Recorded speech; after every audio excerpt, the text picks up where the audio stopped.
So Jorge Calero, who's the guy that's heading the Chincana project, which was the team that I was out there in Cusco seeing, who are doing all these excavations at Saqsaywaman.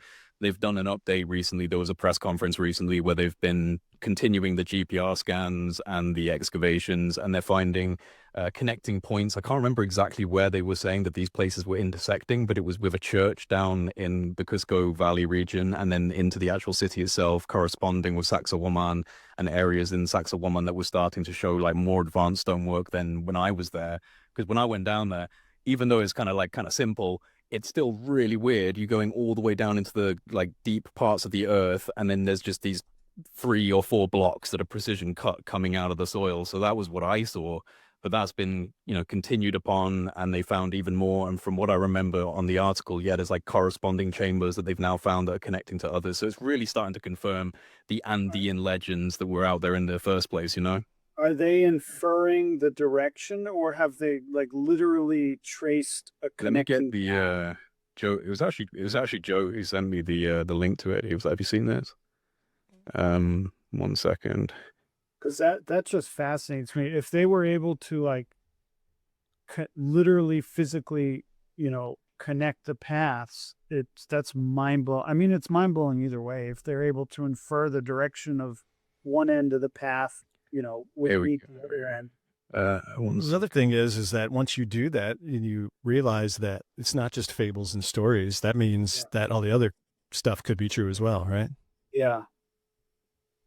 Yeah, so it says, it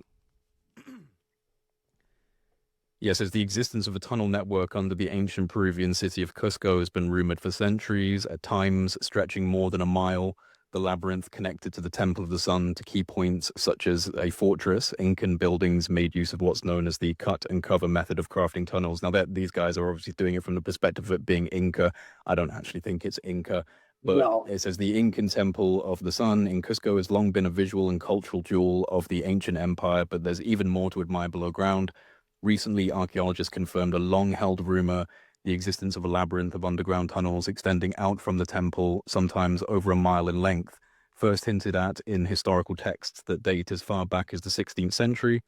Researchers have wondered if this labyrinth, known as the Chincana, was real. Turns out it is. Archaeologist Jorge Calero, who was the guy that I met, announced the findings at a press conference and said the research team found a main branch connecting the temple to the fortress at Saqsaywaman just over 1 mile away. The system is made up of 3 smaller branches, one near the church of San Cristobal, another to an area near the fortress, and a third to an area known as Calispaquillo. Probably pronouncing that wrong, but yeah, so that's what they've been discovered. That's an incredible development from when I was out there. That's crazy. Yeah, like dude. the elevation drop must be huge. It just seems that there's so much subterranean infrastructure in these really interesting parts of the world, like Egypt and Peru, Turkey, all these areas where you find incredible similarities in these megalithic structures. You also find evidence of vast subterranean infrastructure. And I think that's telling a story that we're not being, fully told right now. It's interesting. I don't know anything about the show, but Don't tell Dibbles. Don't tell the dibbler. The dibbler will get to you. that was just saying something about how it was originally, or the path to where that labyrinth was a Jesuit discovery back in the 16th century, right? Let me bring it back up again. The path to finding the ancient labyrinth started with Jesuit texts from the 16th century. Yeah, an anonymous Spanish Jesuit individual wrote about a tunnel in 1594 that connected the bishop's housing to the Cusco Cathedral, alluding to the fact that the tunnel originated at the Temple of the Sun. A later document from chronicler Anello de Olivia also discussed multiple underground passages in the city. Yeah, man, the Jesuits getting involved, of course, right? No surprises there. Yeah. It's interesting. Do you have any thoughts on that, Jean-Luc? Yeah. I think he does. I think I do as well. I'll let Jon Majerowski go with that. Oh. Well, if it's like anything else in history, I'm sure the Jesuits figured it out, dug into it, dug out what they wanted to dig out, told everybody to be quiet about it, paid a bunch of money, took what they needed and bounced. So when they go in there, there's going to be a bunch of junk, clay pots and just bullshit that's laying around and whatever else. And maybe some cues of modern excavation, modern excavation. So I don't know what year that was. What year did they say that the Jesuits was that? 16th century. Yeah, so that shit's gone. It's in the basement of the Vatican already. Whatever you're gonna find that was of any importance is already in the basement. Yeah. Do you think the Jesuits were pulling the strings of the original conquistador kind of expansion into Peru?